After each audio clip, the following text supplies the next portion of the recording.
Bonsoir et bienvenue sur ITV. Très heureux de vous retrouver comme chaque dimanche pour votre marathon sur la Coupe d'Afrique des Nations. Akwaba, le magazine qui vous dit tout sur la Coupe d'Afrique des Nations qui arrive dans jour J mois. léegi Sékou Seydi wax ñu ko yaakaar naa ne boo xoolee lu ne weer moo des ñu war a dem ci Yamoussoukro fële Sénégal war a dalandi match yi donc J mois 27 voilà jërëjëf Laye moom la ma Laye fàttali Sékou xam nga mooy suñu machine un peu à remonter à revoir le temps et à projeter sur le temps donc mi ngi noonu daanu ko waxtaanee ni mu gën a yaatoo nu ànd ceeg Lamine Mandione Lamine salaamaaleykum. maaleykum salaam bu baax di la nuyu Sékou di nuyu téléspectateurs yu ITV yëpp.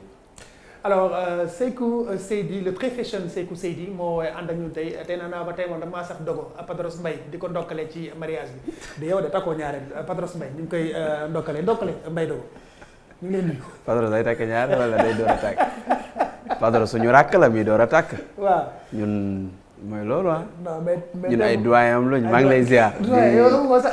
di nuyu ñi seetaan Akwaba di am mbégte àndaat ak ñoom waaw.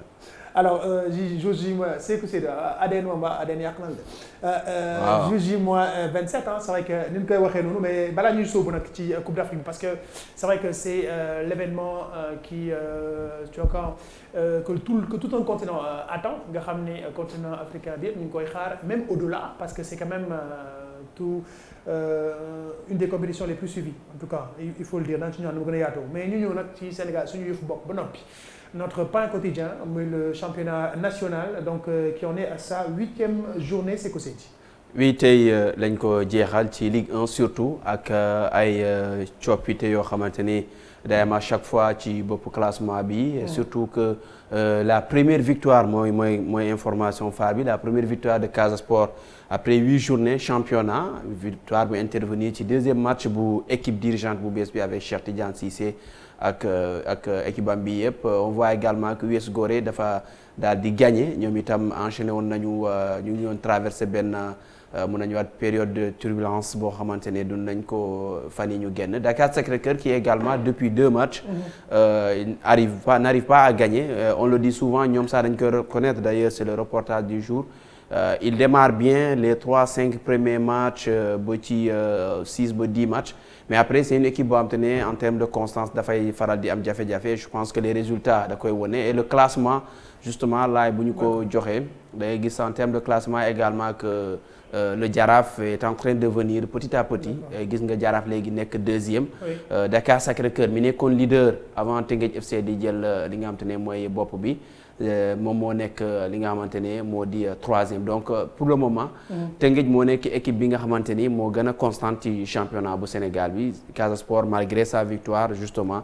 dafay des dernier parce que victoire bi tey tax ñu am 4 points. voilà 5 points pardon. 5 points Lamine Mandione bu ñu taxawee ci équipe bu mel ni le Jaraaf de Dakar nga xam ni ak ay match nul yu bare la tàmbale on rappelle que Malick Daf est revenu sur le banc bi passé ils ont eu je pense que une très large victoire quand même ce Jaraaf là est-ce que vous retrouvez les automatismes avec les nouveaux joueurs qui sont arrivés les retours de blessures etc.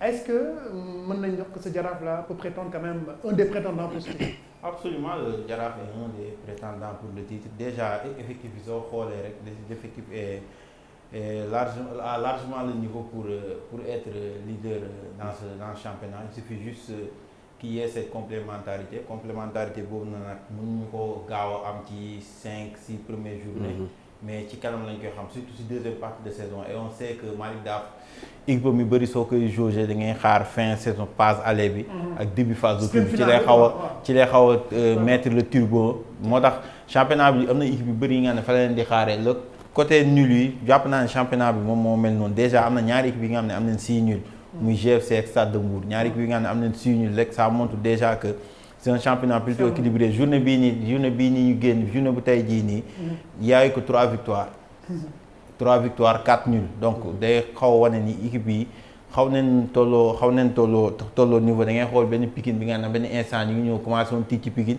Pikine actuellement moom mooy 4e. avec 6 points d'avance sur le premier relégable donc moom mooy wane ne championnat bi.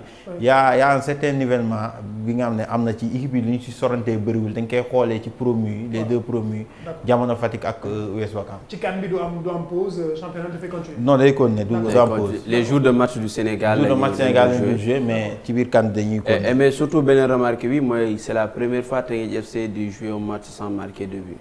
Depuis le début de la saison donc c'est une équipe boo xam te ne seen match yëpp dañuy dugal au moins benn question pour yéen ñaar yëpp ay journaliste sportif ngeen alors pour terminer ci championnat Sénégal Ansou Diadhiou Guédiawaye FC c'est fait ou pas Lamine Badji va quitter qu'est-ce qui se passe. Bon waaw Ansou normalement il devrait être aujourd'hui au stade. mu ngi fa woon voilà il doit prendre les rênes du club. Dès aujourd'hui wala demain mais en tout cas il sera le prochain coach de Guédiawaye Football Club donc il a été annoncé ni dafay nekk tey il était là-bas Malick confirmé Mandiang confirmé na ko donc il arrive ci période bi nga xam te ne Guédiawaye je pense que aussi ci comme ni Casa nekkee woon ci période bi difficile bi nekkoon même si le Casa c'est encore pire ñu jëlee fa Ansou andi ko Guédiawaye peut-être Guédiawaye dañoo jàpp ne c'est pas lui le problème parce que boo jëlee koo xam ne moo nekkoon dernier 2 points ci 6 matchs. C'est un bon tacticien, c'est quelqu'un qui peut faire l'affaire. Ils ont considéré que le problème ce n'est pas lui parce que sinon c'est Guédiawaye au moins ñoom ñu ngi ci ba tey nekkaguñu 6e ils sont quoi ils sont 9e voilà mais c'est une équipe boo xam ne xam nañu a des arguments mais ça manque quand même ce tacticien là et on sait que Ansou Diadhiou am na loolu Mbaye Badji malheureusement il n'arrive pas quand même à se gérer depuis qu'il est devenu numéro 1 dans des équipes Teungueth FC doxul woon ñu jëlee ko foofu andi Cheikh Gueye on a vu comment ça marche aujourd'hui avec Cheikh Gueye tey indi nañ ko Guédiawaye également ça n'a pas marché donc c'est pas évident même si à ses débuts à Diambar bi muy commencé nekk premier ba ñu ne ñi andiwaatee l'autre coach nu muy ñëwaatee moom mi ngi woon def ay résultats yi xaw a tane. Lamine ñu tëj chapitre boobu avec Ansou Diadhiou ca Guédiawaye FC le déclic bi supporter Guédiawaye di xaar ça peut mën nañ ko yaakaar. waaw mën na am parce que Ansou on sait que c'est un entraîneur qui a fait ses preuves championnat parce que yombul ci 5 dernières années yi amul entraîneur bu ko gën a titré. ci petite catégorie bi tamit bokk na ci entraîneur yi gën a titré parce que aussi bien au Casa Sport ba ak Ziguinchor def na ay résultats. donc c'est un homme li ñuy wax un homme du sérail moom la. il connaît bien les rouages de ce championnat en plus c'est un coach moderne bi nga xam ne. côté affaire vidéo ki yooyu noonu yëpp da ciy gëstu. c'est un entraîneur moderne quoi. waaw c'est un entraîneur moderne en plus suy ñëw du ñëwaale noonu casser les mains vides il amène avec lui Pape Maguette Gningue bi nga xam ne. c'était son adjoint depuis 2019 au Casa Sport ma jàpp ni ça pourrait être un mariage parfait parce que Guédiawaye soxla na genre entraîneur boobu noonu.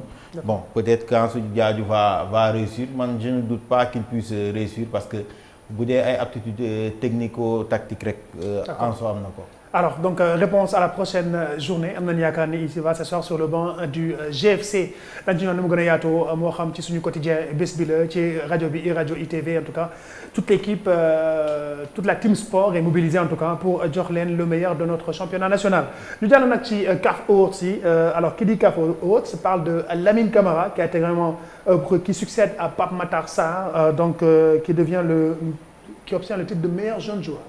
waaw c'est meilleur jeune joueur d'Afrique juste il marche sur les pas de Pape Matar Sarr Lamine Camara qui est un autre produit de Génération Foot qui réalise alors ainsi le doublé c'est une très bonne chose pour le football sénégalais en plus côté africain sax je pense que c'est un message parce que moom ak Abdé Aziz ñoom ñoo doon xëccoo titre bi te Abdé Aziz soo xoolee performance am moo jëloon meilleur buteur tournoi CAN U23 bi ñu gën a privilégié Lamine Camara bi nga xam ne il a été meilleur joueur de la CAN U20 l'un des meilleurs du CHAN et je pense ça il a été le meilleur lors du CHAN en plus mu ñëw équipe nationale facilement mu am benn taxawaay bu mu ci am je pense que c'est un trophée tout à fait mérité et c'est une bonne chose aussi c'est un bon signal ça montre aussi que il y a une bonne formation qui est en train d'être faite au Sénégal nga tegale ñaari at ce n'est pas donné à tout le monde je pense pas que gaaw nañ ko gis ci trophée bi suñu xoolee historique bi ñaari joueurs d'un même pays tegale ko. gaaw am en plus ñu jóge ci même centre bi. bien sûr en plus tamit Camara performance yi daanaka bu mu koy def yëpp mu ngi woon fii Génération Foot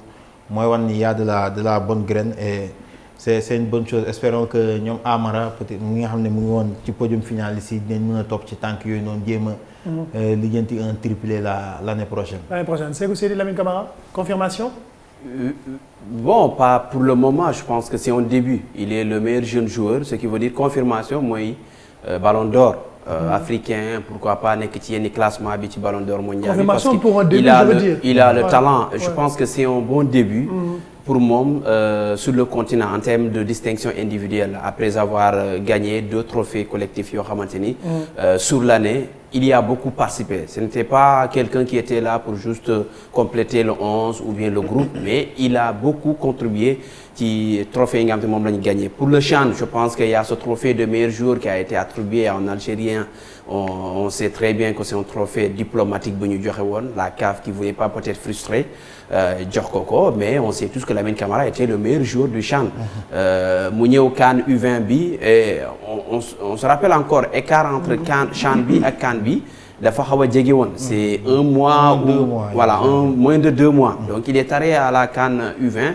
mu nekkoon sa première ci U20 catégorie boobu noonu mu fekk fa un groupe boo xamante ni certains ont fait les U17 yëgandoo noonu donc eux ils ont peut-être benn avance ci en termes de connaissance du groupe vie de groupe bi tout mais quand il est arrivé vite fait dugg na ci groupe boobu noonu il a terminé meilleur joueur. Donc à partir de là il est allé au FC Metz dafa yëgg rek intégré. Donc parce que auparavant joueurs yi nga xam te yenn profil yi doon jógee génération foot dem FC Metz dañ doon am une période d'adaptation dañ doon jaar ci petite réserve bi comme ni ko Papa Diallo di def comme Malick Mbaye entre autres mais moom dafa ñëw rek bokk. D'ailleurs mois bi ci topp il a été désigné je pense que voilà pépite du mois. Et après il y a eu ce but là bi nga xam te gagné na ko meilleur jeune joueur encore ci at mii nii donc c'est quelqu'un koo xam te ne depuis génération foot on a vu que talent bi nekkoon ci moom et il y a ce sérieux là également boo xam te moom lay accompagner talent bi. Parce que le talent seul ne suffit pas. On le dit souvent aux jeunes joueurs.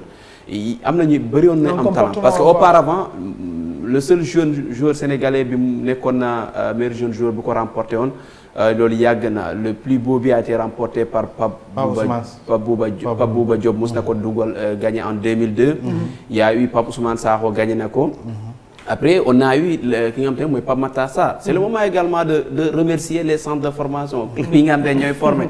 ñu bëgg ko ñekkoo bëgg c'est-à-dire que le football également ce sont les formateurs et les clubs et les centres ce sont eux qui font le football moo tax bu yenn yi bu neexee Ousmane également ñu leen koy delloo da ciy am solo parce que aujourd'hui Génération Foot qui te sort notre meilleur jeune joueur édition bale ñu jàll mooy Pape Matar Sarr le Ballon d'Or Sadio Mané qui te sort encore le meilleur jeune joueur ci at mii nii et qui te place un joueur ci équipe type bi encore ces centres là je ne suis pas Génération Foot seulement mais tous ces clubs yi nga xam ne dañuy former il faut également que les instances qui gèrent le football sénégalais am cër boo xam ne dañ leen koy jox. D'accord justement Lamine Camara pour gën leen xamaleeg moom yaakaar naa ni am na liggéey bu am solo bu ci Cheikh Diop def di journaliste ci kër gi le portrait de Lamine Camara signé Cheikh Diop.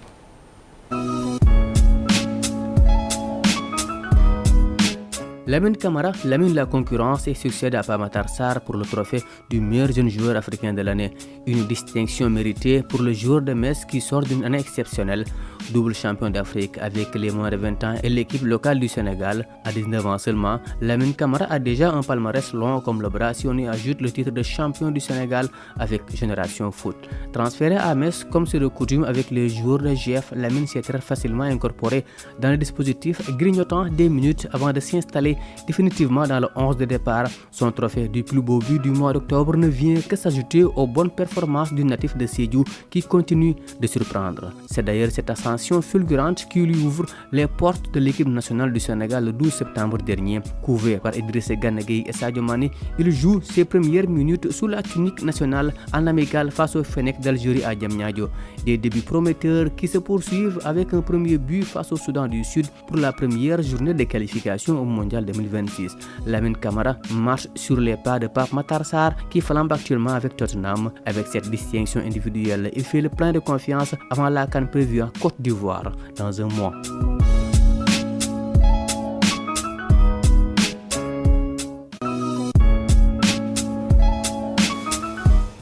Et on espère fortement que dina bokk ci 27 joueurs yi nga xam ne ñoom la Aliou Cissé fas yéene woo ngir ñu waajal Coupe d'Afrique bi. Je rappelle c'est dans 27 jours ñi nga xam ne takk nañ seen i waris ba noppi comme Lamine Mandia ak Sékou Seydi donc xam nga ils vont m'abandonner. yoonu suuf gi lay yoonu suuf gi si ma doon fay sa dew ma. sa 36 heures yaa ngi koy fàttali. 36 heures Bamako 2017 yi du ma ko ji baax na doo kees su ma doon fay sa dew ma. xanaa nekk too journaliste baax na rek. coono googu da ngay dem Coupe d'Afrique bi nii di wax match yoo ngay nelaw. doo ko tal sax parce que ndax coono en tout cas 27 jours fay jàppaleen ko. li ci des soreetul te en tout cas on va revenir un peu plus largement ci liste bi mais en attendant ku wax Coupe d'Afrique wax également bien sûr les blessures nga xam ne les sélectionneurs redoutent ces blessures jamono ji tous les sélectionneurs qualifiés pour cette CAN là suivent vraiment de très près seen ay joueurs championnat chaque week-end c'est que vendredi samedi dimanche ba lundi des fois en semaine gars yi ils se tirent un peu les cheveux ils se disent tiens qu'est-ce qui va se passer malheureusement du côté du Sénégal Nampalys Mendy s'est blessé la semaine dernière et c'est pour une indisponibilité c'est coup de 2 à 3 semaines. Oui malheureusement bon espérons que mu ñëwaat avant ça 2 semaines yi ñun nañu moo ñuy gënal. nga xam ne dina mun a au moins reprendre les courses le temps que. mu ñëwaat ama CAN bi dafa xaw a spécial. bokkut ak CAN bu passé bi mënoon nga ñëw ak sa blessure ci CAN bi. nga préparé on se souvient d'Ismaïla Sarr quand la fédération a insisté pour andi ko après da koo bàyyi ba moment bi ñu koy andi fekkee pare na mu mun a jouer CAN bi nii nag tu n'as pas plus d'une semaine de préparation donc si tu viens avec un joueur boo xam ne dafa ñëw ak blessure amoo kañ nga koy jot donc heureusement 2 semaines dafay tomber juste CAN bi joueurs yi di commencer ñëw liste yi di génn. J'espère juste que Sénégal dina ci jël ay infos yu war. et ça moi j'ai confiance. parce que gis nañu liggéey bi nga xam ne def nañ ko ci Ismaïla Sarr. voilà mais justement avant ñuy déglu en tout cas le coach de Nampalys Mendy Franck Hez on va l'écouter je pense que si c'est bon mais en attendant ñu ma ñëw ci Lamine Mandia Lamine on a tous eu peur parce que xam nañu déjà. njëriñ bi Nampalys Mendy am au milieu de terrain c'est quelqu'un de très généreux dans l'effort un très bon footballeur en tout cas et même dans le groupe c'est quelqu'un qui est très apprécié bu fekkee en tout cas on touche du bois bu fekkee tey warul bokk ci Coupe d'Afrique ça va être très compliqué. bon par rapport ak bokkam bi man je pense dur comme faire que Nampalys dina bokk parce que déjà le délai bi nga xam ne moom lañ jox pour indisponibilité bi. Ça risque de tomber pile avec le premier match éventuellement donc je pense que déjà du moment où am na benn chance jouer benn match au moins premier tour Aliou Cissé va le mettre dans la liste maintenant on verra ci ban état la koy fekk mais quant à jouer une CAN sans Nampalys ça ce serait tellement compliqué parce que déjà poste bi muy jouer c'est lui qui l'incarne le plus à merveille ci xoolee ci équipe bi yëpp. moom kese moo koy jouer te doo am lu ñu ciy wax. Pathé Ciss xawoon na ko andi mais après on a vu ce que ça a donné après ba fa Nampalys Mendy nekkulee c'est compliqué sans Nampalys. oui donc dafay métti pour nga am benn jour typiquement même profil da ngay gis Gana Gueye teg nañ ko fa. amuñu résultat yi noonu parce que Gana c'est beaucoup plus il est beaucoup plus à l'aise dans le système à 2 ci milieu de terrain. même à Lens dogguma la bi Nampalys yegsee coach am gis na ni qu'il y a eu une différence c'était voilà. C'est différent de ce que les autres proposaient et que forcément il avait besoin d'un garçon comme parce que déjà Lens ba ñuy jënd Andy Diouf lañ jëloon option moo ne woon option numéro 1. c'est que Fofana dem donc voilà il fallait se rechanger tout. mu ñëw ñu teg Nampalys il a joué les 6 matchs il a été titularisé lors des 6 matchs de C1 en Ligue 1 il a joué 6 matchs sur 11 donc ça montre que. am na benn importance bu mu am biir c'est importance boobu noonu dellusiwaat Sénégal soo jëlee CAN bi ñuy passé.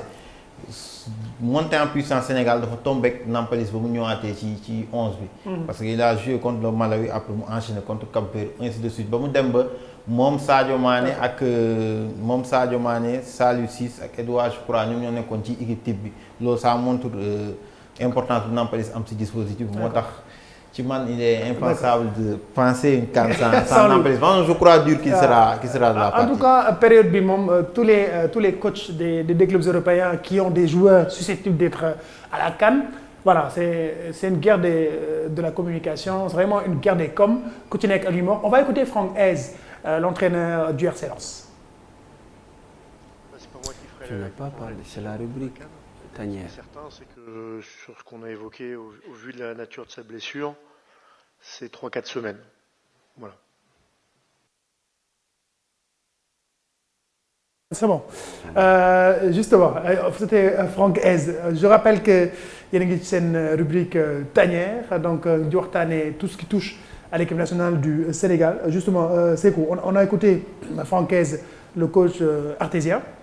Moom li mu wax, c'est vrai que il préfère garder Nampalys Mendy. Oui, c'est normal. C'est très normal quand tu as un joueur aussi important qui ne veut pas garder Nampalys. Nous, on le veut. Eux également, ils ont payé de l'argent, des millions de dollars, d'euros pour l'avoir. C'est très normal parce qu'aujourd'hui, ce sont les clubs qui payent les joueurs. C'est vrai que le dire d'une autre manière, ça peut agacer les sélections nationales, d'autant plus qu'en Europe également, il y a des compétitions, il y a des joueurs qui viennent récupérer. Mais aujourd'hui, dans Nampalys Mendy, pour moi, il y a également une partie du choix qui va revenir. Partie du choix, on a vu des joueurs qui ont cédé aux pressions des clubs pour ne pas venir disputer des matchs avec leur sélection nationale. On a vu Sékou Fofana à l'époque, on a vu d'autres joueurs qui ont décliné les convocations de leurs sélections respectives pour rester en club. Donc ça, c'est personnel. Ismaïla Sarr a remporté un combat avec l'aide de la fédération contre Watford en 2022. D'autres joueurs l'ont fait. Même, je pense que lors de la CAN U17, il y a un gamin de l'Algérien. Mais il a claqué la porte de son club pour venir répondre à la convocation de sa sélection nationale. Donc pour moi, Nampalys Mendy, comme on peut l'utiliser deuxième match ou dernier match, ou bien si le Sénégal passe encore plus, parce que Nampalys est quand même... Je n'ai pas envie de dire qu'il est indispensable, mais il est très très important dans le dispositif d'Aliou Cissé. On l'a remarqué, la preuve, mais dès son premier match, donc pour moi, il a quand même une part de responsabilité, mais également il faudra que nous prenions en considération la carrière du joueur. Si aujourd'hui, c'est un risque pour sa carrière, mieux vaut le laisser se soigner, après revenir dans de meilleures conditions avec son club. Compétition. Justement, ci rubrique Bilé, on parle de l'état de forme de nos joueurs. Justement, bu ñu jógee ci Nampalys Mendy, Lamine Bagnon, j'ai très envie de t'interpeller sur nos deux Marseillais. Pour le moment, pour certains supporters marseillais, c'est vraiment un flop. Iliman Ndiaye, Ismaïla Sarr. Ismaïla Sarr, certains même parlent d'un prêt, ou sinon, s'il y a un bon prix, donc il y a très très rapidement. Sans Marseille dafa gagné 2-1, les notes du match, les notes en tout cas. Iliman c'était bon, il a eu un 6, Ismaïla Sarr c'est 3. Justement, nous commençons ci Iliman Ndiaye. Qu'est-ce qui se passe avec Iliman Ndiaye? Problème d'adaptation là, c'est quelqu'un, Marseille est trop grand pour lui, qu'est-ce qui se passe? Bon, je pense que je ne dirais pas que Marseille est trop grand, mais attention, ci monde dafa bëri. En plus, Iliman dafa am benn hype bi nga xam ne am na ci moom, alors que les gens oublient que Iliman sortait avec Sheffield de sa première saison pleine. C'était en plus deuxième division anglaise. Donc hype bi dafa top, en plus c'était un rêve d'enfant mu réaliser ko gars yi top hype boobu noonu ba ñu fàtte ni c'est un jeune joueur bi nga xam ne bii mooy deuxième saison pleine deuxième saison pleine en pro. Donc am na yi nga xam ne peut-être joueur bi nga xam ne c'est un joueur bi nga xam ne def na ay preuve benn Payet mun ñoo taxaw ñëw di ko xoolee benn bëtu Payet. En plus au début avec Marcelino commencé na am tàmm ce système en 4-4-2 avec Gennaro Gattuso il y a une rupture brutale bi nga xam ne dañuy ñëw di ko sànni ci aile bi tantôt ci digg bi. Donc pour mu mën a nekk ci benn système bi nga xam ne fenn mën na féetoo fenn day am problème. Donc moo tax Iliman il se cherche toujours dans cet effectif Marseille, et ça risque d'être compliqué pour mu gis ci boppam parce que là ñu ngi jëm nii ci CAN bi dina am benn cassure. Espérons que peut-être que 2 derniers matchs yi dina am li nga xam ne dina ko wane bi nga xam ne dina andi tey entraîneur bi heureusement Gattuso l'a mis en titulaire aux côtés d'Aubameyang. Bon, ça a donné ce que ça a donné. Après, Ismaïla Sarr m'a remplacé. Ismaïla Sarr, bon, c'est le deuxième temps joué, il a été le 3 l'année de parce qu'il n'a pas été. Parce que Ismaïla, je dis que. Qu'est-ce qui se passe avec mon c'est parce que c'est parfois un jour, il ne se fait pas violence. Il connaît le championnat de France. Il connaît le championnat de France parce que vous Metz, il faut Metz, Metz, Dem Rennes.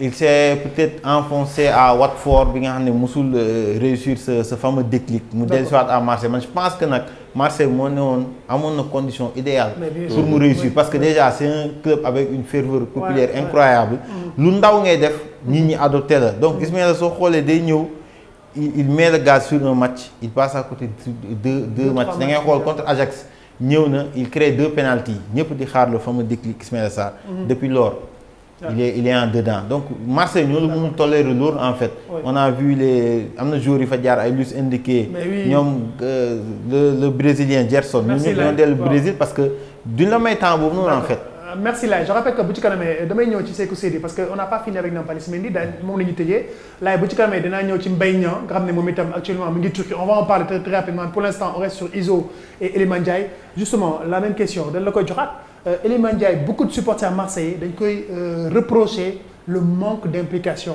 on a l'impression qu'il n'a pas envie de jouer au football qu'il n'est pas content il n'est pas heureux il peut pas faire ñaari passe yu baax Iso également ñu ko waxee inconstant tey pour Aliou Cissé quand tu récupères 2 joueurs comme ça qui sont en manque de confiance en club ñu war a ñëw c'est vrai qu'il faudra beaucoup discuter avec eux.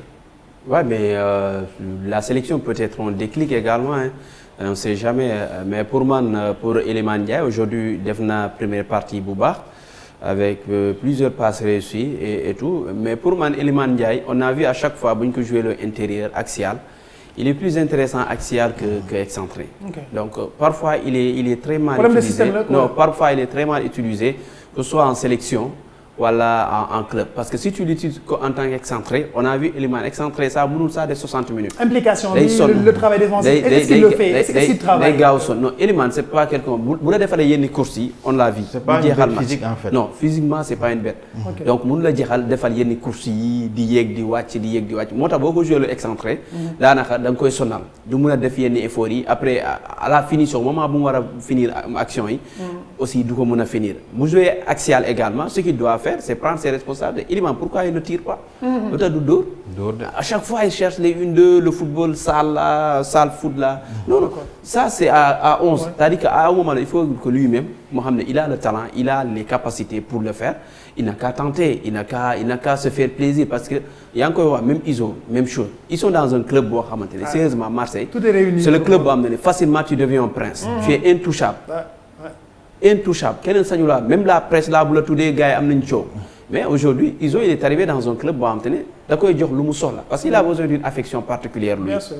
Naturellement c'est quelqu'un boo xam ne il a besoin d'une affection particulière pour mun a toj mais tu es arrivé dans un club boo xam ne tu viens nga créer benn penalty ñëpp commencé wax ci yow. Mais essaye au moins parce que tu as le talent Iso tollootul. Il a le niveau il a 25 ans il a 25 ans il ne va pas am na Sénégal da ngay am 25 ans ñu naan la non dina màgg. Non. À 23 ans à partir de 22 ans Jude Bellingham il a 20 ans il porte le Real Madrid. Ce ne sont pas les mêmes profils on est d'accord. Mbappé à 20 ans il portait déjà avant 20 ans il portait Monaco. À 18 ans la toj Monaco. Voilà il portait Monaco. mu ñëw France il portait aussi l'équipe de France. mu portait équipe de France. Aujourd'hui ce qui lui a valu aujourd'hui le brassard Ismaïla Sarr à part ñoom catégorie ñoom Sadio Mané et autres bokk na ci ñi gën a yàgg ci équipe nationale bi. waaw maintenant nga nekk un remplaçant. Voilà à Marseille alors que bi mooy doon sa 4e CAN. 4e CAN mine de rien. Donc lui là pour man mënul nekk koo xamante ni da ngay ñëw ba tey nekk xale Ismaïla Sarr ba tey football xale lay football il a le talent ñun ñëpp seetaan nañu Ismaïla Sarr xam nañ ko man pour man équipe nationale talent intrinsèque. ci jamono jii nii booy lim ci 3 yi Ismaïla Sarr ci 3 yi lay bokk. D'accord. te il n'est pas 3e. Mais il faut qu'il se fasse violence lui aussi pour. Parce que fu ñuy tëjee mooy Pape Gueye mi nga xam ne aujourd'hui on a vu un peu dans la presse que Burnley s'intéresse à lui et que il lui reste 6 mois de contrat avec Marseille. S'il y a 17 millions d'euros sur la table du président Longoria, Marseille da koy jaay pour aller faire ses emplettes durant cet hiver-là, essayer de remplacer les départs de Iliman Ndiaye Iso. Pape Gueye bu commencé. C'est le moment, c'est le bon moment. Iliman Ndiaye Iso demuñu. Non, c'est-à-dire ils vont se renforcer pour la CAN. 17 millions d'euros parce que pour la CAN, il y aura peut-être des joueurs qui seront là susceptibles de prendre la place d'Iliman Ndiaye et d'Ismaïla Sarr qui au retour de la CAN, s'ils sont excellents, peut-être médias ça. Sinon, il y aura d'autres personnes qui seront là, ils sont remplaçants. Voilà. Oui, c'est sûr, parce que Pape Gueye, c'est sûr que si Burnley met cette somme, Marseille doit hésiter ça. Un jour, il est à 6 mois du terme de son contrat, avec des négociations qui engagent les nga ñëw ñu teg xaalis boobu noonu Marseille da koy libéré jox ko Burnley en plus Burnley mën na nekk déclic si Pape Gueye on a vu daaw. parce que compagnie moo ko bëgg. waaw compagnie moo ko bëgg ak en plus soo xoolee daaw ba mu demee FC Séville gis neen am na lu mu changé ci carrière Pape Gueye. mën na koo andi lu gën mais pour le moment moom Pape Gueye je sais que il est focus beaucoup plus sur nu muy préparer CAN bi. parce que mën nañu ko xalaat parce que tey juste 5 minutes la joué donc voilà. waaw Gattuso aussi voilà. dañ koy mosal mais moom jamono jii nii moom dañ koy may genre benn préserve bëgguñu koo accélérer parce que ak hypothèse du transfert boobu noonu ak la CAN on va pas ils vont pas le pousser à bout. ils vont pas le pousser à bout balaa ñuy ñëwaat ci tëj ci Nampalys Mendy Mbaye Niang dama la koy jox yow Mbaye Niang avec Académie Demi Sport il fait pour le moment 6 buts en 11 matchs. C'est quelqu'un boo xam ne également qui dit quelque part qui pense parce que c'est 27 Mbaye Niang est-ce que moom mën nañu ko xalaat la surprise du chef. Oui mais tout joueur sénégalais éligible il pense à la sélection surtout à la CAN. Je pense que c'est très normal. Mbaye Niang il était là en 2019. Il a 8 buts en ce moment il a 8 buts. Oui en 2019 il était là aventure boobu noonu mais je pense que beaucoup d'eau a coulé sur les ponts entre moom ak Aliou Cissé. Il y a eu l'épisode de Sénégal-Brésil-Singapour. Blessure diplomatique. La blessure diplomatique. Il y a eu beaucoup de choses après entre-temps et tout. Qui connaît Aliou Cissé xam na ni moom am na yoo xamante ne du dem ak moom. Maintenant si on se base ci li nga xamante ne mooy résultats sportifs yi aujourd'hui il y a beaucoup de joueurs après dañ leen di teg ci table bi il y a pas que Mbaye Niang il y a Mame Baba Thiam. Il y a ki nga xamante ne mooy Abdallah Sima. Même Bamba Dieng voilà et Bamba Dieng qui revient également de blessure. Qui fait quand même 2 bons matchs ces 2 derniers matchs là. Donc tout ça c'est des joueurs yoo xamante ne aujourd'hui si Aliou Cissé a besoin d'eux pour man. pour man le problème extra là dañ ko war a teg de côté ñu régler ko extra justement. après nit ki bu mënee amal njëriñ sélection bi ñu yóbbu ko parce que on va défendre une CAN boo xamante ni les joueurs qui marquaient des buts pour le Sénégal tey. bari woon noonu yaakaar ñu mun a tojjee noonu parce que c'est Sadio Mané qui marquait presque suñu but yu bari wala moo ko doon créé on a vu que ces derniers matchs il est en difficulté en équipe nationale parce que kattan gi nga xam te ne amoon na ko amatu ko est-ce que duñu xalaat yeneen ak yeneen bon voilà c'est à discuter de voir ñu tëj avec Nampalys Mendy dañu ñëwaat ci moom parce que c'est important le professeur Charles Kimpé qui est médecin-chef du centre hospitalier de l'ordre de Malte moom itam am na liggéey boo xam ne duñ ko waxagum mais yaa ngi ci. am na lu mu yëkkati ci kàddu. waaw am nañu benn grand reportage buy ñëwaat ci grave blessure yi. ci lan la moo koy provoqué nan lañ koy toppee mentalement yooyu yëpp boo xamante ne ñu ngi ci léegi mu génn. mais ci numéro yi chaque léegi Akwaba dinañu am au moins benn pàcc ci wàllum.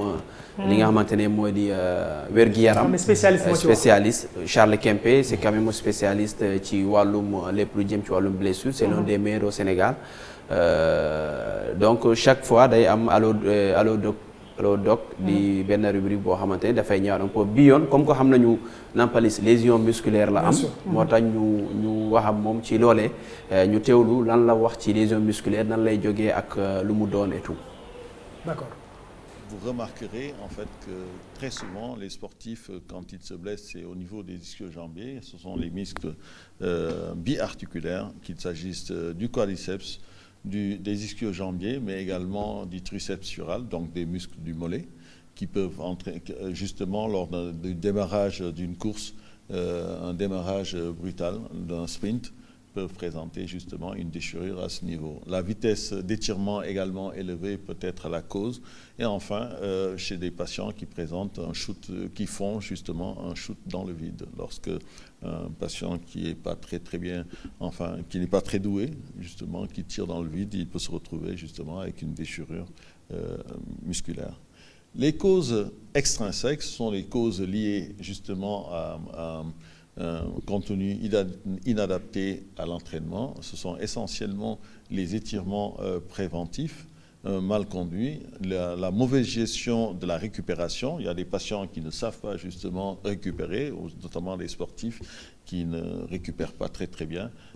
il y a également un calendrier ou une mauvaise programmation des matchs, des compétitions, des erreurs techniques, un déséquilibre musculaire. Il y a des patients qui ont tendance, quand ils s'entraînent justement, à entraîner plus un muscle que son contraire, donc plus le quadriceps que les ischio-jambiers. Il y a dans ces cas un déséquilibre entre les agonistes, donc les muscles qui permettent la flexion et les muscles qui permettent l'extension, ce qui peut être justement un facteur favorisant ces lésions.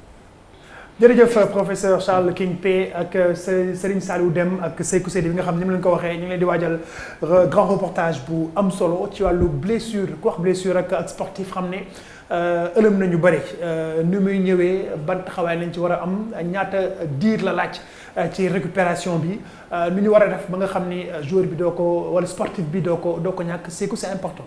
Oui c'est très important parce que yooyu dafay dal ñu bëri am na ñoo xamante ne dañuy blessé Sénégal du ñu faju parce que du ñu am les moyens. Sénégal du dafa cher blessé. waaw xam nga la may différence en blessure musculaire.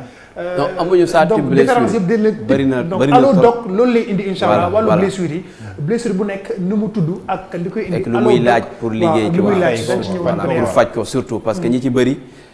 dañuy blessé di doxantoog blessure bi am na période boo xam te ne moom da koy expliqué boo fa yeggee kenn mënatu laa faj. D'accord. Donc da ngay jaar foofu di sooxaale kii bi ba ëllëg donc tout ça dinañ ko indiwaat ci rubrique bi.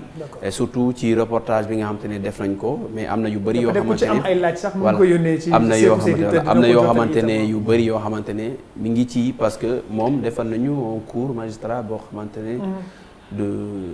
de près de 1 minute 30 et 1h30 je veux dire. Donc xam nga loolu mën nañ coo daggate ko kii. jox ko Sénégalais yi Lamine c'est important itam wàllu blessure nga xam ne tey téye na performance su sportif yu bëri rawatina footballeur yi. waaw surtout ça je pense que c'est une bonne chose donc le grand reportage bu Sékou initié nii ça pourrait aider beaucoup de gens parce que fii bëri na fi ñun suñu genre yi da nga daan football da ngay rëkk.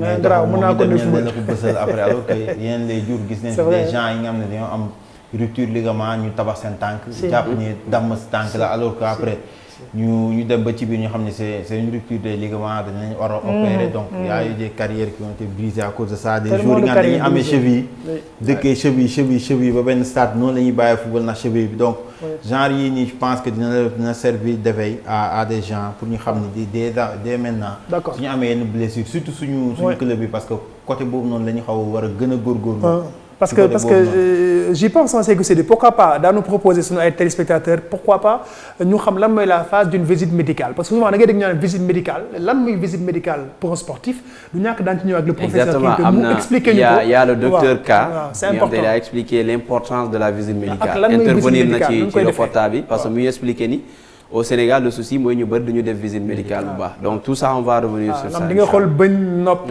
lépp la ñuy xool ci visite médicale dañ ci ñëwaat nu mu gën a yaatoo aussi allo doc c'est votre dañuy jël visite médicale. arrêtez championnat Sénégal sa visite médicale est-ce que réellement mi nga am voilà c'est ça aussi. bon am nañu koy def moom am nañu koy def d'accord mais dañ ci ñëwaat nu mu gën a yaatoo ñu jàll na ci seen rubrique la CAN décalée avec la CAF qui valide Lamine Mandion la liste des à 27 mais seulement 23 joueurs ñooy nekk ci liste bi n'est-ce pas.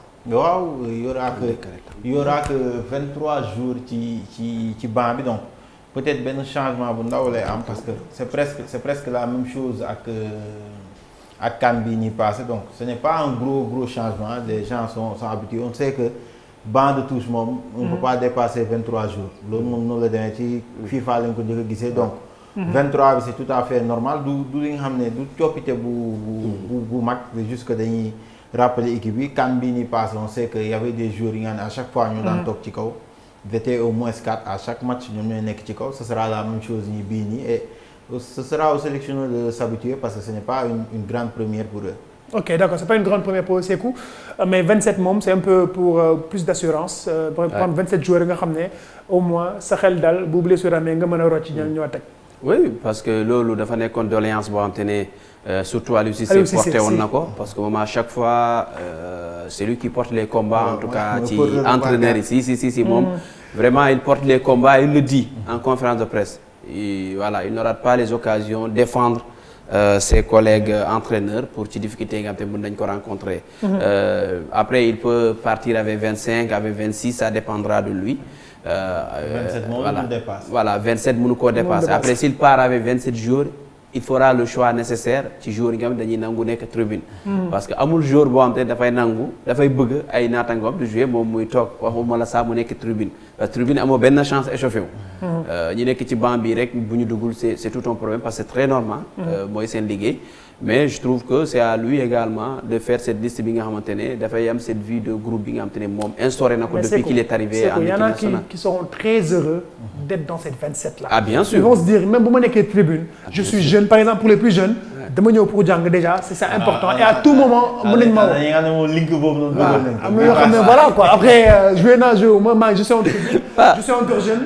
peut-être ouais, mais ça tu peux le dire mais à l'intérieur de toi ce que tu as envie c'est jouer. c'est jouer foot après yaa ngi dem ci CAN boo xamante ne tu te dis que le Sénégal a des chances d'aller gagner encore le trophée comme gagné nañ ko bee passé. Donc qui n'a pas envie d'avoir voilà cette médaille d'or autour du cou et pourquoi pas d'être reçu au palais de la République puisque moo xew. mais quand même voilà y a pas un changement peut-être 27 yi ñuy maintenir mais 23 moom moo mën a bokk ci. On voit souvent que le surplus de joueurs dans les sélections nationales dans de grandes compétitions les réservistes la ñenn ñi doon woowee certains sélectionneurs quand même très pédagogues très managers disaient écoutez on va discuter avec eux ñu xam ni que négocier ko c'est vrai peut-être qu'ils vont pas jouer mais aussi peut-être qu'on aura besoin d'eux on a même besoin d'eux parce qu'ils sont importants ils représentent l'équipe nationale ñoom itam il y a un travail à faire au niveau des sélections nationales yoo xam ne il faudra beaucoup discuter avec eux. waaw ci point boobu noonu je crois que Aliou Cissé il a sur ce point moom am na ci def na ci ay jéego parce que sur les 3 CAN yi mu yoroon les 3 CAN yi mu yor équipe bi auparavant en 2017 2019 2021 on a vu que soo xoolee CAN bu mu dem mu am benn jour bi nga ne su ko tegee vent da koy sonal. beneen CAN bi du ñëwaat. donc liggéey boobu noonu moom mu ngi koy def il sait que y a des gens yi nga xam ne ils n'aiment pas comme c'est que nu nga ko waxee un remplaçant ne doit être jamais heureux parce que moom côté boobu moom je le dis parce que si tu es heureux rek parce que tu manques tu n'es pas un compétiteur mais am na yenn gestes yi nga xam ne d'humeur yi nga xam ne da nga koy gis ci yenn jours yi quand ils sont sur le banc wala en tribune loolu Aliou Cissé ne le cautionne pas donc moo tax côté boobu noonu xaw ma ragal en plus moom bokk na si ñu ngi doon casse pour ñu élargir liste bi à 27. donc c'est qu'il est prêt. il est prêt à prendre en plus CAN bi passé soo xoolee. da doon tourner. da doon tourner les gens yi di toog tribune da doon tourner ñii ñoo toog tribune da ngay gis ñii ñoo toog tribune demi-finale. ñii ñoo kii finale bi bon peut-être que finale bi l'absent le plus bu ñu gën a bàyyi xel mooy c'était Habib Diallo parce que le match boobu noonu nekkuloon ci banc bi mais Aliou Cissé il a cette tàmm na ko am na personnalité boobu nga xam ne il va parler avec ses joueurs pour ne pas tamit friction am parce que tamit mission reconquête moo gën a métti parce que sur histoire CAN ñaari dëkk ñoo mës a conserver seen trophée Cameroun en 2002 ak Égypte 2006 2010 donc ñi si des ñëpp dañuy am problème déjà 6 derniers vainqueurs yëpp si 6 derniers vainqueurs yi kenn moo ci génn premier tour muy Cameroun en 2019 ñi si des ñëpp soit qualifié wu ñu wala premier tour la ñuy toogee. c'est important ba tey di fàttali mbokk yi ni yéen a ngi seetaan seen jotaay bii di Akwaba le seul magazine qui vous dit tout sur la Coupe d'Afrique ba tey dañuy des ci rubrique bi nga xam ne mooy CAN décalé parce que justement journalistes yi yéen ñi nga xam ne yéenay def seen ay demandes d'accréditation mais Sékou Seydi bi yoon man bi ma gisee man dama tiit tout ce qu'il y a eu comme demande 5000 demandes d'accréditation quand on fait le calcul c'est plus 90% plus de 90% que li xewoon voilà quoi. bi passé ci bi passé oui c'est énorme mais il fallait s'attendre à ça parce que Côte d'Ivoire enfermement accessible surtout pour les journalistes francophones ñoom facilement dañuy am accès autre chose mooy ni dafa am léegi lu bees ce ne sont pas que les reporters maintenant qui font des demandes pour des accréditations voilà am na ñoo xamante ne c'est des influenceurs ak yeneen voilà ils vont utiliser le nom d'un média wala nekk leneen voilà jéem a roofu pour am accréditation parce que accréditation possibilité yi mu lay offrir moo bëri te influenceurs yi ñoom en quelque chose c'est comme si dañuy supplier journalistes yi ci yenn moment yi parce que dañuy ñëw ci zone yi journalistes yi di nekk wala ñuy bëgg di ñëpp dañu am envie que tout le monde comprenne tey kii seetaan toog këram di la xool bëgg xam lan mooy accréditation te muy dégg ñu koy wax ci làmb jeeg ci football bi lan mooy accréditation ak ban njëriñ la amal journaliste bi wala koo xam ne mi ngi ci wàllu média bi. accréditation mi ngi mel ci compétition comme carte d'identité. d'accord. Compétition du ñu reconnaître carte d'identité la preuve journalistes yi bu ñuy génn sax. bu ñuy génn dox ci dëkk bi accréditation bi.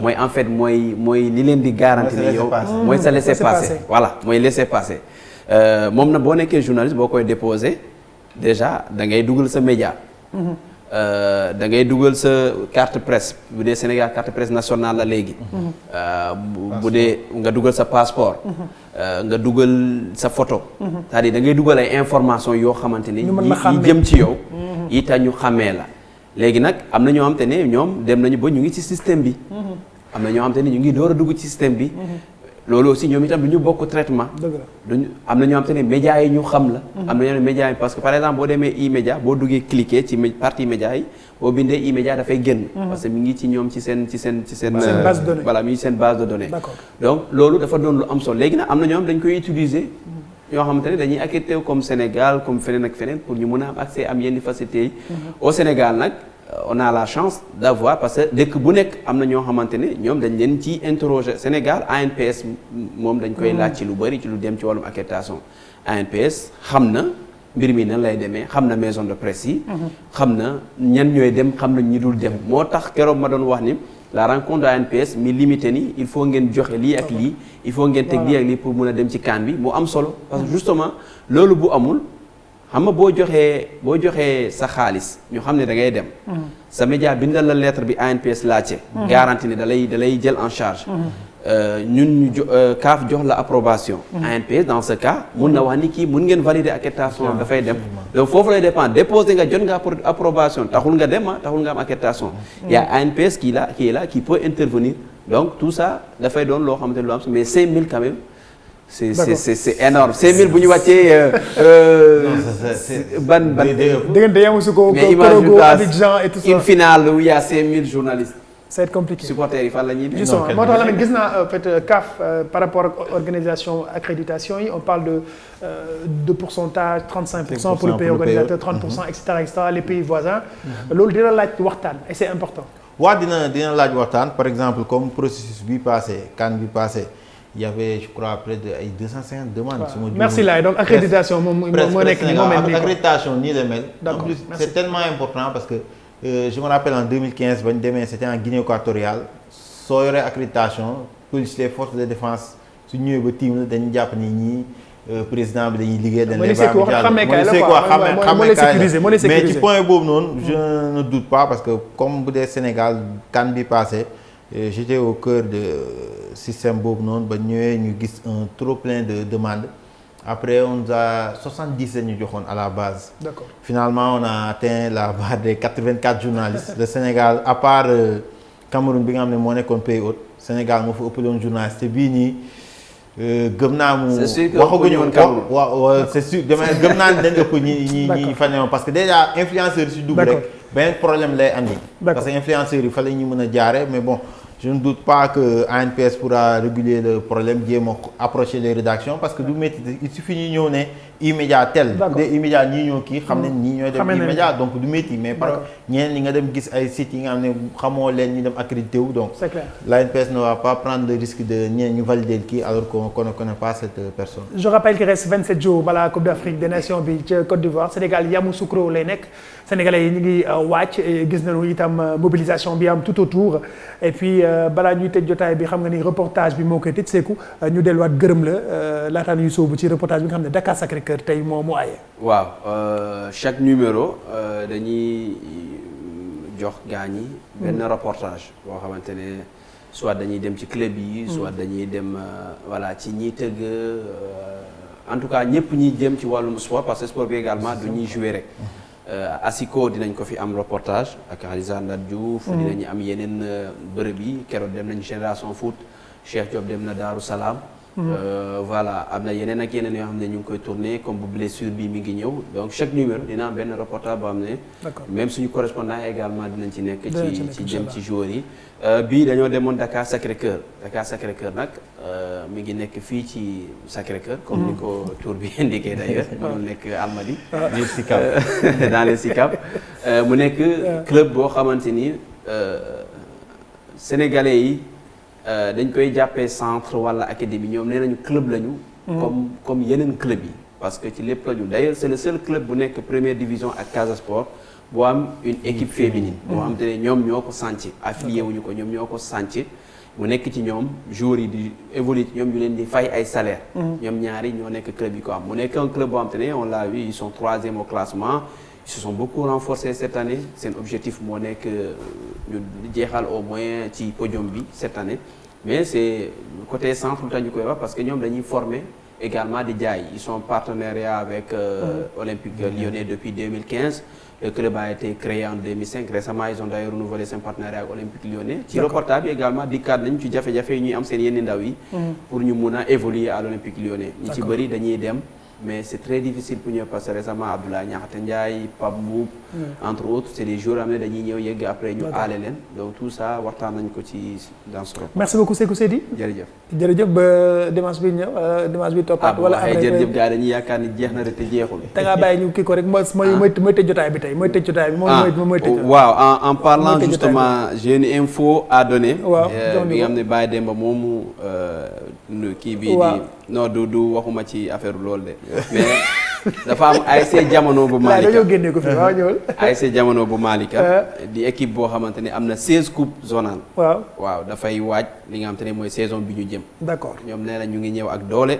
équipe bi muy woo supporters yi ak dirigeants yëpp. ñu booloo. d'accord waaw ndax saison ren bi amuloon championnat. d'accord lu ñu bëgg mooy saison bii di ñëw ñu dem ak sans violence. Inch'Allah gagner ay trophées encore sax na ñu ngi amal sax ay yenn journée yoo xamante ni dinañ ko def ay nettoyer yenn lieux yi bëgg nañ sax dem ci segg yi d'accord nettoyer foofu di ay activités yi am solo jamono nawetaan ñoom lu ñu bëgg daal mooy liggéeyal koñ bi et tout di jaajëfal Baye Demba mi am ne moo ñu envoyé message bi. jërëjëf le fashion Sékou Seydi Lamine Mandiang jërëjëf ñu ngi lay gërëm bu baax. merci beaucoup Bouba di profité di nuyu sama benn cousin bu sonal bu nekk depuis Bignona Wagué Junior qui est le président de l'ASC Koutengo di ko bëggee bu baax a baax. jërëjëf gërëm leen bu baax gërëm Laye ak Babacar Ndiaye nga xam ne ñoo jàpp ci liggéey bi ba mu mën a yemb mu itam mu nekkoon ci maquillage bi justement ce reportage sur Dakar Sacré-Cœur mooy tëj jotaayu Aquaba bi ñu gën leen xam ne rek waa Dakar Sacré-Cœur li ñuy joxe ay joueurs équipe nationale yu góor yeeg jigéen ñi seen diggante ak Olympique Lyonnais ca France lépp mooy que mi ngi ci biir reportage bi nga xam ne Serigne Saliou Deme ak Sékou Seydi ñoo ko def ñu leen gërëm bu baax a baax wéy leen di ànd ak suñu programme ci ITV. Très belle semaine à toutes et à tous. Et n'oubliez pas que le foot ne s'arrête jamais sur nos antennes. Merci et à bientôt.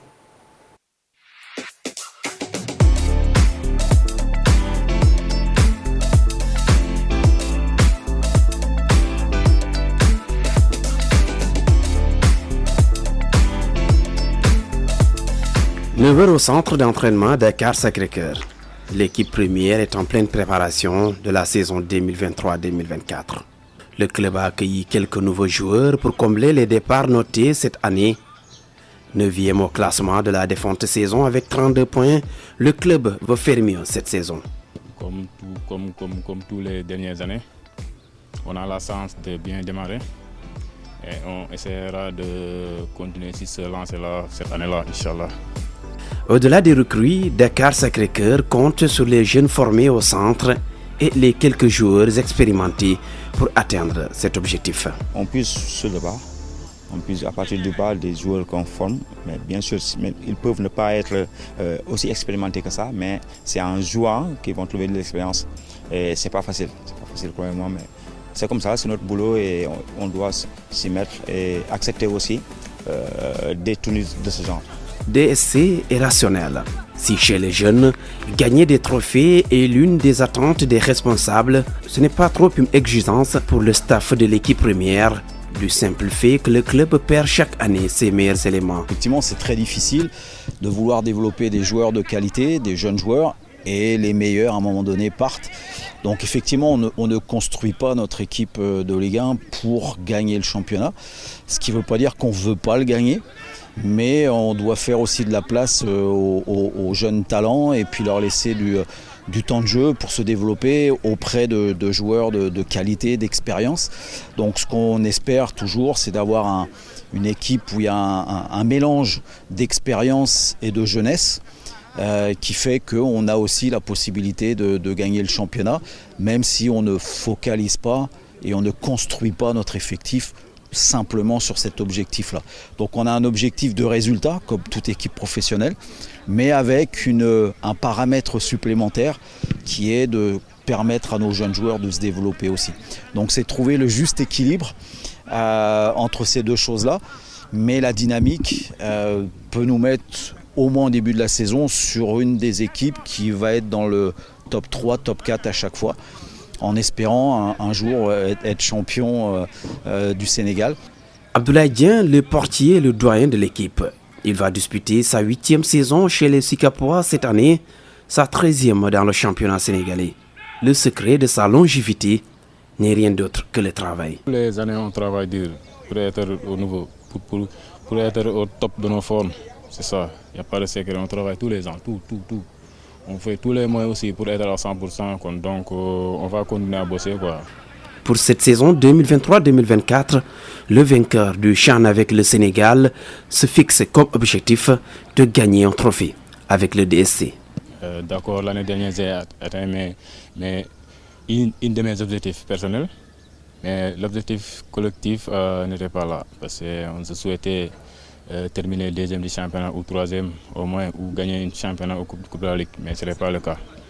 Donc cette année-là, on va essayer de répéter les efforts ou redoubler l'effort aussi pour atteindre encore des objectifs. Parce que c'est notre devoir, on travaille pour progresser et si on progresse, on pourra atteindre une de nos objectifs. Destination prioritaire des jeunes formés au centre Dakar Sacré-Cœur, l'Olympique Lyonnais, son partenaire depuis 2015. On est en train de tisser une relation à long terme, une vraie collaboration dans les deux sens. Pour ce qui est très important, effectivement, on leur propose des joueurs de bon niveau, ils s'en rendent compte, mais également, on est en train de collaborer, de faire des échanges, des discussions en matière de compétences techniques, de transfert de compétences techniques pour améliorer le niveau de nos équipes. Ça, c'est très important.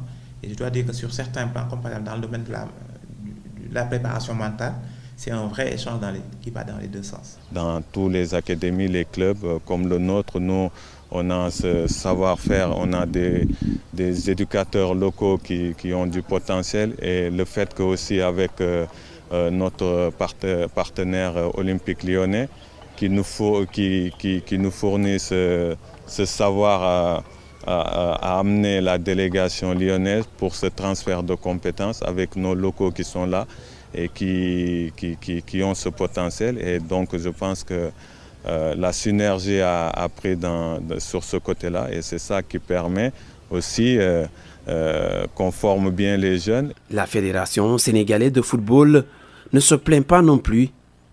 Depuis quelques années, Dakar Sacré-Cœur est l'un des pourvoyeurs de talent aux sélections jeunes du Sénégal et aux sélections nationales féminines. Ça ne se limite pas au travail de groupe.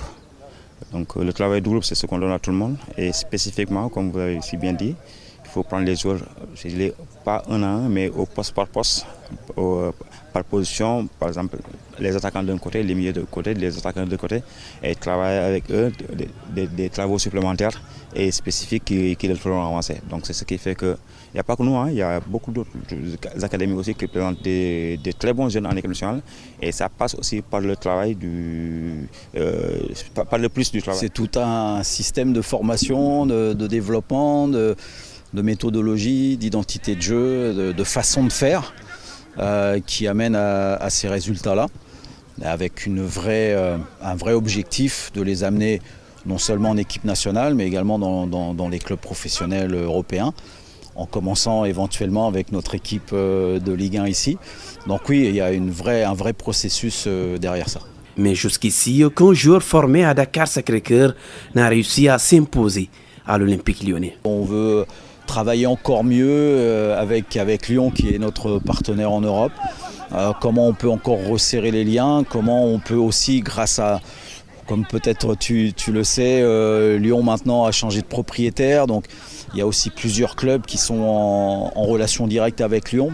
Donc comment on peut se servir de ces clubs, que ce soit Botafogo, que ce soit Molenbeek en Belgique, comment on peut servir de ces clubs-là pour continuer à la post-formation des joueurs qui sont passés ici à DSC en Ligue 1.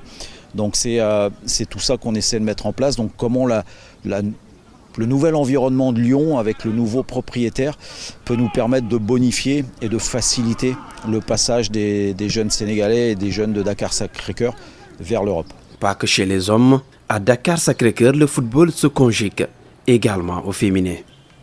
En fait, dans la philosophie même du club, il y a des valeurs qui sont fondamentales et une de ces 5 valeurs, c'est la parité. Donc de ce point de vue-là, on est logique avec notre philosophie, avec nos valeurs du club. On prône la parité. Donc on ne peut pas prôner la parité et ne rien faire pour le foot féminin. Donc ça explique déjà notre engagement pour le foot féminin, premièrement. Deuxièmement, les résultats peut-être pour ce football féminin, les résultats, comme je vous l'ai dit, on est champion du Sénégal en titre. On a eu 2 titres de champion dans les 5 dernières années. On n'a pas pu aller à la Ligue des Champions, on s'est arrêté au niveau des préliminaires. Et donc c'est vraiment une des valeurs fondamentales du club. Le football féminin, on ne veut pas le laisser à la traîne. Voilà. Et le monde d'aujourd'hui nous donne raison. On ne peut plus dire le sport ou bien le football, c'est uniquement les hommes. C'est vraiment les hommes et les femmes. Une politique qui demande des moyens, mais Dakar-Sacré-Cœur, comme tant d'autres clubs sénégalais, peine à joindre les 2 bouts. Le football professionnel n'est pas viable à l'heure actuelle. Et ça, je pense que c'est un appel du pied que vous me permettez de faire aussi bien aux instances gouvernementales qu'à la fédération. Le football pro aujourd'hui n'est pas viable. Donc on a besoin absolument. Or, vous êtes Sénégalais comme moi, vous savez très bien l'impact du sport dans ce pays, l'importance du sport dans ce pays. Et honnêtement, le sport devrait et pourrait être valorisé pour que ce soit une vraie industrie. Donc on essaie de joindre les 2 bouts, comme on dit, mais vraiment, là, le message principal à retenir et à faire passer, c'est que le sport devrait être une industrie dans notre pays. Les Sikapois peuvent également se targuer d'avoir guidé les pas de plusieurs joueurs, certains devenus internationaux du Sénégal. On peut citer Abdoulaye Niakhaté Ndiaye, Iliman Ndiaye ou encore Alassane Ndao. Dakar-Sacré-Cœur, c'est notre club, c'est notre centre de formation. On a joué presque ici des années, tu vois. On a débuté aussi. Ils nous ont formés avec des bons entraîneurs, avec des bons préparateurs, tu vois. On prie pour que nos frères soient des professionnels après, d'ici 2 ans, 3 ans, de leur souhaiter une bonne saison, cette saison 2023-2024. Bien que Dakar-Sacré-Cœur poursuit son ascension fulgurante. Ce n'est pas certes le club le plus titré, mais aujourd'hui, il est devenu une référence en termes de formation au Sénégal et sur le continent africain.